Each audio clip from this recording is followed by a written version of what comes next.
Hello everyone. আজকের ক্লাসে আমরা আলোচনা করব জৈব রসায়নের মৌলিক নীতির টপিক 2 এর এই বিষয়গুলোর উপর প্রশ্ন উত্তর। আজকের ক্লাসটা খুব গুরুত্বপূর্ণ হতে চলেছে। জৈব রসায়নে ভালো করতে হলে কিন্তু তোমাদের এই বিষয়গুলো ভালোভাবে বুঝতে হবে এবং তোমাদের দেখবে ভালো লাগবে।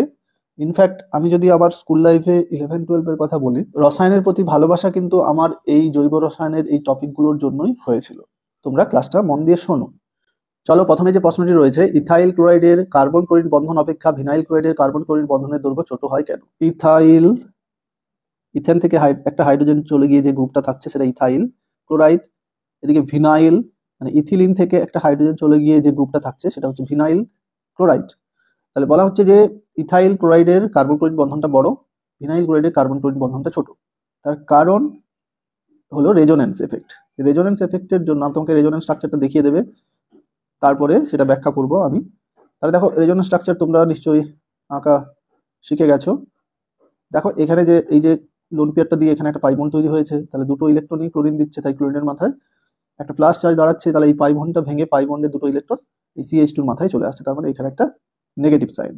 তাহলে এখানে কোনো রেজোনেন্স হবে না। তাই আমরা এখানে উত্তর হিসেবে কি বলবো না, বলবো যে রেজোনেন্স এফেক্টের জন্য ভিনাইল ক্লোরাইডের, এই যে ভিনাইল ক্লোরাইডের কার্বন ক্লোরিন বন্ধনটি আংশিক দ্বিবন্ধন চরিত্র লাভ করে। দেখো, আমরা যদি ভিনাইল ক্লোরাইডের রেজোনেন্স গঠনগুলো দেখি, তাহলে এই রেজোনেন্স গঠনের মধ্যে দ্বিবন্ধন চরিত্র হয়েছে। আমরা যদি রেজোনেন্স হাইব্রিড আঁকি, তাহলে দেখবো এখানে একটা আমরা আংশিকভাবে ডবল বন্ড অঙ্কন করব। দেখো, আমরা যদি এই ভিনাইল ক্লোরাইডের রেজোনেন্স হাইব্রিড আঁকি, তাহলে আমরা এখানে দেখতে পাবো যে এই কার্বন ক্লোরাইডের মধ্যে আংশিক দ্বিবন্ধন এসেছে। তাহলে অন্যদিকে ইথাইল ক্লোরাইডের এরূপ কোনো রেজোনেন্স এফেক্ট দেখা যায় না। তাই ইথাইল ক্লোরাইডের কার্বন ক্লোরিন বন্ড ভিনাইল ক্লোরাইডের কার্বন ক্লোরিন বন্ড অপেক্ষা বড় হয়। তোমরা তাহলে উত্তরটার একটা স্ক্রিনশট দিয়ে নাও। তোমাদের উত্তর কিন্তু এই ব্যাখ্যা সহ এই গঠনগুলো তোমাকে দেখিয়ে উত্তরটা দিতে হবে। দ্বিতীয় প্রশ্ন রয়েছে যে এটা অ্যাসিডিক অ্যাসিড CH3COOH, জৈব যৌগের কমন নাম যেন তোমাদের মনে থাকে। এটা অ্যাসিডিক অ্যাসিড, এটা ফর্মিক অ্যাসিড। তো এদের মধ্যে কোনটি বেশি আম্লিক এবং কেন? তোমাকে গঠন আঁকতে হবে। COOH, এই যে COOH গ্রুপটাকে আমি গঠন করে আঁকবো এবং এদিকে ফর্মিক অ্যাসিড এরকম গঠন করে আঁকবো। দেখো, যারা বেশি আম্লিক, অর্থাৎ যে যৌগটি খুব সহজে H+ দেয়, তারা সেটি বেশি আম্লিক হবে, এবং যে H+ খুব সহজে দেয় না সে কম আম্লিক হবে। আবার এই H+ দেওয়া ডিপেন্ড করছে এই OH বন্ধনের দৃঢ়তার উপর। এই বন্ধনটি যদি দুর্বল হয় তাহলে সহজে H+ দেবে। অ্যাসিডের মধ্যে CH3 গ্রুপের কি আছে এগুলো সব দেখাবে। প্লাস আই এফেক্ট আছে। প্লাস আই এফেক্টের জন্য এখানে তুমি তীর চিহ্নটা দিয়ে দেবে, এইখানে তীর চিহ্ন দেবে। তাহলে এইখানে কি ইলেকট্রনের গাঢ়ত্ব ঘনত্ব বৃদ্ধি পাচ্ছে। তাহলে কোনো একটা বন্ধনের উপর যদি ইলেকট্রনের ঘনত্ব বৃদ্ধি পায়, তাহলে সেই বন্ধনটা কিন্তু দৃঢ় হয়ে যায়। অন্যদিকে দেখো, এরকম কোনো এফেক্ট এখানে নেই, এই হাইড্রোজেনের এরকম কোনো এফেক্ট নেই। বা যদি প্লাস আই এফেক্টও থাকে, দেখবে প্লাস আই এফেক্ট হাইড্রোজেনের একবারে শেষে আমরা যদি অর্ডার করি, দেখবে একবারে একবারে সামান্য, মানে হাইড্রোজেনের তুলনায় মিথাইলের অনেক প্লাস আই এফেক্ট বেশি। তাহলে এখানে সেরকম কোনো ইলেকট্রনের ঘনত্ব বৃদ্ধি পাচ্ছে না। তাহলে এই বন্ধনটা কি একটু দুর্বল হবে। তাহলে দুর্বল হওয়ার জন্য এ সহজে H+ দিতে পারবে, তার মানে এ বেশি আম্লিক হবে। আর এখানে বন্ধনটা দৃঢ় হওয়ার জন্য এ সহজে H+ দেবে না, তাই এটা কম আম্লিক হবে। তাহলে আমি কিভাবে উত্তরটা দেবো না, এই গঠন দুটো পরপর এঁকে দিয়ে আমি যদি এর নাম মনে থাকে আমার অ্যাসিটিক অ্যাসিড লিখবো, না হলে আমি এটাকে 1 নম্বর দেবো আর এটাকে 2 নম্বর দেবো, দিয়ে আমি উত্তরটা লিখতে পারি। আমি বলবো যে 1 নম্বর যৌগে CH3 গ্রুপের প্লাস আই এফেক্ট এর জন্য COOH গ্রুপে OH বন্ধনে ইলেকট্রনের ঘনত্ব বৃদ্ধি পায়, তাই বন্ধনটি দৃঢ় হয় এবং সহজে H+ দেয় না। অন্যদিকে 2 নম্বর যৌগে এরূপ কোনো প্লাস আই এফেক্ট গ্রুপ না থাকায় সহজে H+ দেয়, তাই এই 2 নম্বর যৌগটি 1 নম্বর যৌগ অপেক্ষা বেশি আম্লিক হয়। এটারও একটা স্ক্রিনশট দিয়ে নাও। এবার 3 নম্বর প্রশ্নে বলা হচ্ছে এই যৌগ, এটা দেখো ডাইক্লোরো অ্যাসিটিক অ্যাসিড বলতে পারি, এটাকে মনোক্লোরো, এটা অ্যাসিটিক অ্যাসিডের সব ডেরিভেটিভ বলা যেতে পারে। মনোক্লোরো অ্যাসিটিক অ্যাসিড, এটা ট্রাইক্লোরো অ্যাসিটিক অ্যাসিড। তাহলে প্রদত্ত যৌগগুলির আম্লিকতার ঊর্ধ্বক্রমে উপযুক্ত ব্যাখ্যা সহ সাজাও। তাহলে দেখবে এখানে আমরা দেখো 1 নম্বর যৌগটা আমি এটা মনোক্লোরো লিখেছি, 2 নম্বর, 3 নম্বর। দেখো এখানে মনোক্লোরিক অ্যাসিডে একটা ক্লোরিনে, দেখো এই ক্লোরিনের কি এফেক্ট আছে, ইলেকট্রন টানে এরা। তাহলে ক্লোরিন ইলেকট্রন টানে, নিজের দিকে ইলেকট্রন টানে, কারণ তার তড়িৎ বেশি। তো সেই কারণে আমরা দেখব যে এখানে মাইনাস আই এফেক্ট, একটা মাইনাস এফেক্ট যুক্ত ক্লোরিন আছে। দেখো 2 নম্বর যৌগে দেখতে পাচ্ছি দুটো মাইনাস আই এফেক্ট যুক্ত গ্রুপ আছে, তার মানে সেখানে ইলেকট্রনটা বেশি পরিমাণে টানবে। আর এখানে দেখো দেখো 3টে মাইনাস আই এফেক্ট যুক্ত গ্রুপ আছে, তাহলে এখানে ইলেকট্রনটা আরো বেশি ভাবে টানবে। তাহলে দেখো, তাহলে ইলেকট্রন টানার জন্য এই OH বন্ধনে ইলেকট্রনের ঘনত্ব কমে যাচ্ছে, তাহলে বন্ধনটা দুর্বল হয়ে যাচ্ছে। তো বন্ধন দুর্বল হওয়া মানে আমি আগেই বললাম, তাহলে সেই বন্ধনটা ভেঙে যাবে এবং সেখান থেকে সহজে H+ পাওয়া যাবে। তাই আমি আম্লিকতার ঊর্ধ্বক্রমে আমাকে সাজাতে হবে। তাহলে সবচাইতে কম আম্লিক মনোক্লোরো অ্যাসিটিক অ্যাসিড, কারণ সেখানে একটা ক্লোরিন ইলেকট্রন টানছে। তারপরে নম্বর যৌগ, তারপরে 3 নম্বর যৌগ। আমরা জানি যে যত সহজে H+ উৎপন্ন করে সে তত বেশি আম্লিক হয়। তাহলে দেখো 3 নম্বর যৌগে বলবো যে 3 নম্বর যৌগে 3টি -I এফেক্ট যুক্ত ক্লোরিন গ্রুপ থাকায় COOH গ্রুপে OH বন্ধনে ইলেকট্রনের ঘনত্ব অনেক হ্রাস পায় এবং বন্ধনটি অনেক বেশি দুর্বল হয়ে পড়ে, তাই খুব সহজে H+ দেয়। অন্যদিকে 2 নম্বর এবং 1 নম্বর যৌগে যথাক্রমে 2 নম্বর যৌগে দেখো 2টি এবং 1 নম্বর যৌগে 1টি ক্লোরিন গ্রুপ থাকায় 3 নম্বরের তুলনায় কম সহজে H+ দেয়, কারণ 3 নম্বরের তুলনায় তারা কম, OH বন্ধনটা তাদের ক্ষেত্রে কম দুর্বল হয়। তাহলে এটারও তোমরা একটা স্ক্রিনশট দিয়ে নাও। চলো 4 নম্বর প্রশ্নে বলা হচ্ছে ফেনল আম্লিক প্রকৃতির কিন্তু ইথানল পশম প্রকৃতির কেন? ফেনলের গঠনটা অঙ্কন করে তার রেজোনেন্স গঠন তোমাকে দেখাতে হবে। রেজোনেন্স গঠন আমরা কিভাবে ফেনলের অঙ্কন করি তোমরা একটু দেখে নেবে। মোট 5টা এরকম রেজোনেটিং স্ট্রাকচার পাবো, যেখানে দেখবো যে এই অক্সিজেনের উপরে কিন্তু একটা ইলেকট্রনের পজিটিভ চার্জ চলে আসছে। দেখো এই পাই বন্ডটা ভেঙে এইখানে ইলেকট্রন দাঁড়িয়ে গেছে, আবার এই ইলেকট্রনটা দিয়ে এইখানে পাই বন্ড হবে, এইখানে ইলেকট্রন হবে। তোমরা রেজোনেন্স গঠনটা একটু দেখে নিও।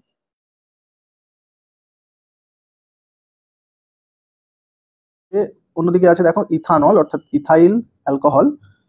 দেখো তাহলে আমাদের বলতে হবে যে দেখতে পাচ্ছি দেখো এই যে রেজোনেটিং স্ট্রাকচারের উপর যে এই যে প্লাস চার্জ দাঁড়িয়ে গেছে, তাহলে প্লাস চার্জ দাঁড়িয়ে যাওয়ার জন্য এই যে OH বন্ধনটা কিন্তু সহজে ভেঙে যাবে।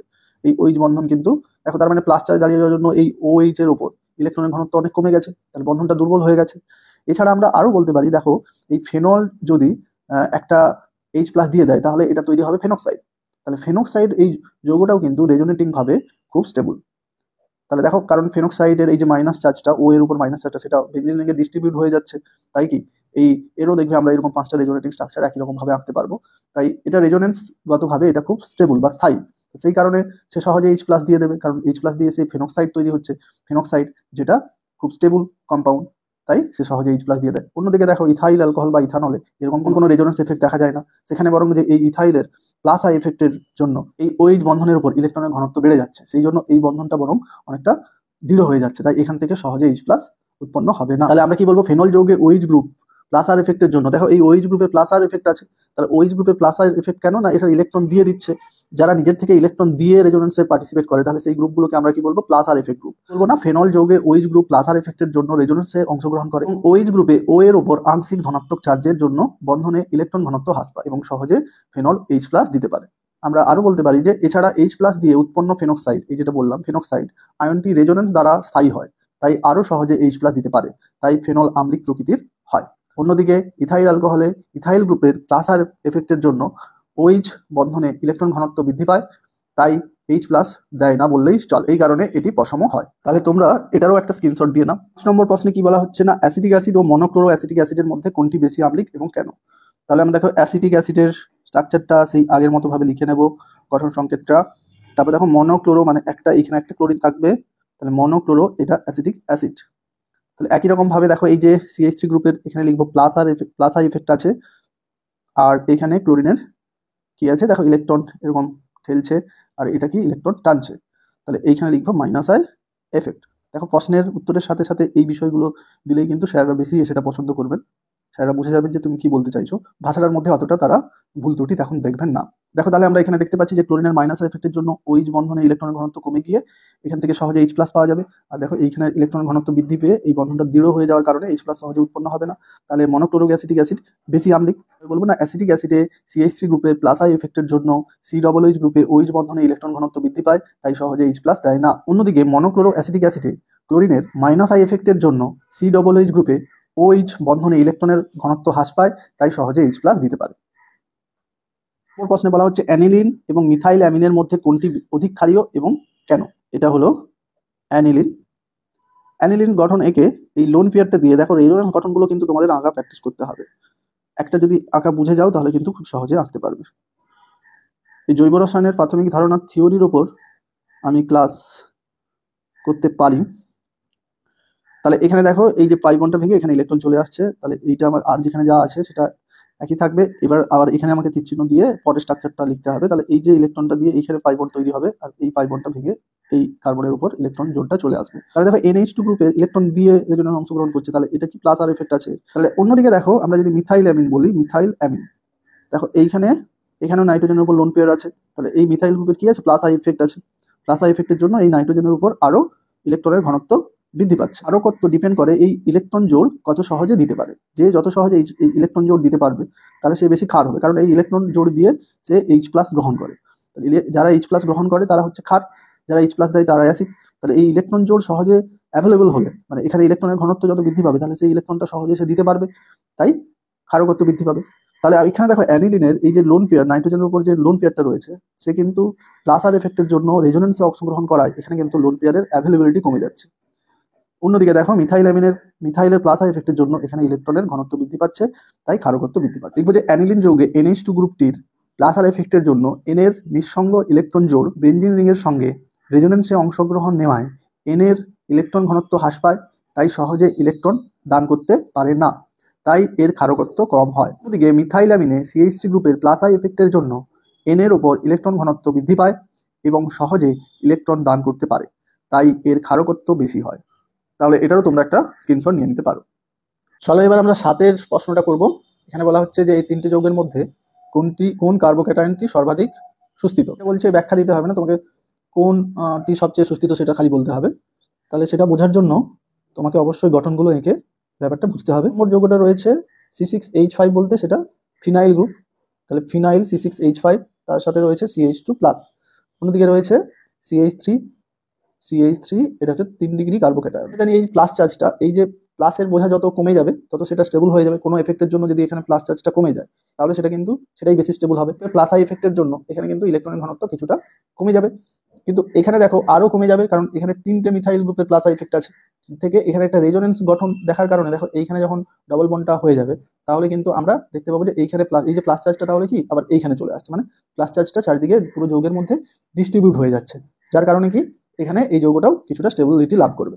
অন্যদিকে দেখো এই যৌগটা এরকম রেজোনেন্সে অংশগ্রহণ করবে, এই CH2 গ্রুপের কি মাইনাস আর এফেক্ট আছে, তাহলে সেই রকম দেখো রেজোনেন্স গঠনগুলো আমরা অঙ্কন করে দেখবো যে এখানে রেজোনেন্স এফেক্টের জন্য এরকম 5টা পর রেজোনেটিং স্ট্রাকচার পাওয়া যাবে।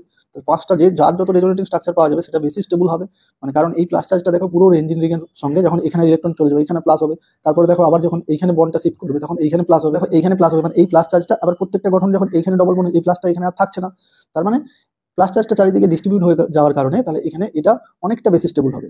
সবসময় মনে রাখবে যে প্লাস আই এফেক্টের তুলনায় কার্বোক্যাটায়নকে বেশি স্টেবিলিটি দেয়। তাহলে সেই কারণে দেখো এই রেজোনেন্সের জন্য এখানে যেহেতু 5টা রেজোনেন্স স্ট্রাকচার পাওয়া যাচ্ছে, তাহলে সেই রেজোনেন্স গঠনের জন্য এই যে যৌগটা C6H5CH2+ সবচাইতে বেশি স্থায়ী কার্বোক্যাটায়ন। দেখো একই রকম ভাবে তোমাকে এই যে সংসদে এসেছে যে তাহলে এই যৌগটা এই যে এই 3-4টে যৌগের মধ্যে প্রদত্ত কার্বোক্যাটায়নগুলির মধ্যে কোনটি সর্বাধিক সুস্থিত। কার্বোক্যাটায়নের সঙ্গে ব্রোমিন যুক্ত আছে, এখানে দেখো এই কার্বোক্যাটায়নের সঙ্গে 2টো ব্রোমিন যুক্ত আছে, এখানে দেখো 3টে ব্রোমিন যুক্ত আছে, দেখো CBr3। তাহলে এই ব্রোমিনের কি এফেক্ট আছে? Minus I effect. তাহলে এখানে একটা ব্রোমিনের মাইনাস আই এফেক্ট, এখানে 2টো মাইনাস আই এফেক্ট, এখানে 3টে মাইনাস আই এফেক্ট। যার কারণে দেখো ইলেকট্রন সবাই টানছে। তাহলে টানার কারণে দেখো ইলেকট্রন যদি টেনে নেয় তাহলে তো এখানে পজিটিভ চার্জ আরো বেড়ে যাচ্ছে। আমি কি বললাম যে পজিটিভ চার্জ যদি কোনো কারণে কোনো এফেক্টের কারণে কমে যায় তাহলে সেই কার্বোক্যাটায়নটা বেশি স্টেবল হবে। তাহলে এখানে তো ঘুরে উল্টো হচ্ছে, যে এখানে পজিটিভ চার্জ বেড়ে যাচ্ছে, তাহলে এই 3 জনের মধ্যেই ইলেকট্রন টানার কারণে পজিটিভ চার্জ বেড়ে যাচ্ছে, কিন্তু এখানে দেখো এরকম কোনো পজিটিভ চার্জ বাড়িয়ে দেওয়ার মতো কেউ নেই, তাহলে এটাই কি সবচেয়ে বেশি স্টেবল। 8 নম্বর প্রশ্নে বলা হচ্ছে এই যে 4টা অ্যানায়ন রয়েছে এদের মধ্যে কোনটা কার্বানায়ন অর্থাৎ কার্বো অ্যানায়ন। দেখো কার্বনের উপর মাইনাস চার্জ দাঁড়িয়ে আছে, যেখানে দেখো এখানে তো অক্সিজেনের উপর মাইনাস, এখানেই একটা কার্বনের উপর মাইনাস, এখানে দেখো অক্সিজেন, এখানেও অক্সিজেন, তাহলে কার্বো অ্যানায়ন কোনটা? এইটা। দেখো 8-2 বলা হচ্ছে যে এই কার্বো অ্যানায়নগুলোর মধ্যে কোনটা বেশি স্থায়ী সুস্থির। এখানে দেখো CH3CH2-, তাহলে এইখানে দেখো প্লাস আই এফেক্ট আছে, আর এদিকে দুটো দেখো CH3(2), অর্থাৎ CH3 দুটো এইখানে CH এর সঙ্গে এখানে দুটো CH3 গ্রুপ এখানে কার্বো অ্যানায়নের সঙ্গে কাজ করছে, তার মানে এইখানে দু জায়গায় প্লাস আই এফেক্ট কাজ করছে। তাহলে দুটো প্লাস আই এফেক্টের জন্য এইখানে দেখো ইলেকট্রনের মাইনাসের ঘনত্ব আরো বৃদ্ধি পাচ্ছে, এখানে দেখো মাইনাসের ঘনত্ব এর তুলনায় একটু কম বৃদ্ধি পাচ্ছে, দেখো এখানে মাইনাসের ঘনত্ব কোনো এফেক্টের কারণে বৃদ্ধি পাচ্ছে না। তাহলে একই রকম দেখো কার্বোক্যাটায়নের মতো কার্বনের উপর পজিটিভ চার্জ কোনো কারণে যদি কমে যায় তাহলে সেটা স্টেবল হবে, তাহলে এখানেও দেখো কার্বনের উপর যদি নেগেটিভ চার্জ কোনো কারণে কমে যায় তবেই সেটা স্টেবল হবে, কিন্তু এখানে না কমে কি বাড়ছে, তাহলে সেই জন্য আমরা কি বলবো? দেখো এটা আমরা কি জানি 1 ডিগ্রি কার্বো অ্যানায়ন, এটা 2 ডিগ্রি কার্বো অ্যানায়ন সবচেয়ে বেশি স্টেবল কার্বোক্যাটায়নের বেলায়। এইটা মনে রাখবে এগুলো, 3 ডিগ্রি, তারপর 2 ডিগ্রি, তারপর 1 ডিগ্রি। আর কার্বো অ্যানায়নের বেলায় সেটা উল্টো হচ্ছে, ডিগ্রি হচ্ছে কম স্টেবল হবে, 2 ডিগ্রি, 1 ডিগ্রি হচ্ছে বেশি স্টেবল হবে। তুলনায়ও মানে সিম্পল যে কার্বোক্যাটায়নটা যেটাকে আমরা 0 ডিগ্রি টার্মটা ইউজ করা হয় না, তাহলে এর ক্ষেত্রে এটা কি বলবো যে মিথাইল কার্বো অ্যানায়ন, এটা মিথাইল কার্বোক্যাটায়ন, সেটা এখানে মাইনাসের ঘনত্ব বৃদ্ধি করার জন্য কোনো এফেক্ট কাজ করছে না, তার মানে এটা সবচেয়ে বেশি স্টেবল। তো আজকের মতো আমি এই 3 স্টার পর্যন্ত কোশ্চেনগুলো সলভ করছি। আরেকটা ভিডিওতে এই টপিক 2 এর উপর আমি বাকি আরো অনেক প্রশ্ন রয়েছে সেগুলোর আমরা সমাধান করব। আমি আর ভিডিওটা লম্বা করছি না, ওকে? আর ভিডিওটা ভালো লাগলে অবশ্যই একটা লাইক করে কমেন্ট করে দিও, আর তোমাদের বন্ধুদের সাথেও ভিডিওটা শেয়ার করে দিও। তোমরা আমার হোয়াটসঅ্যাপ গ্রুপ, টেলিগ্রাম গ্রুপে জয়েন হতে পারো, ওখানে আমি সমস্ত ইনফরমেশন দিয়ে দিই। ওকে, গড ব্লেস ইউ অল।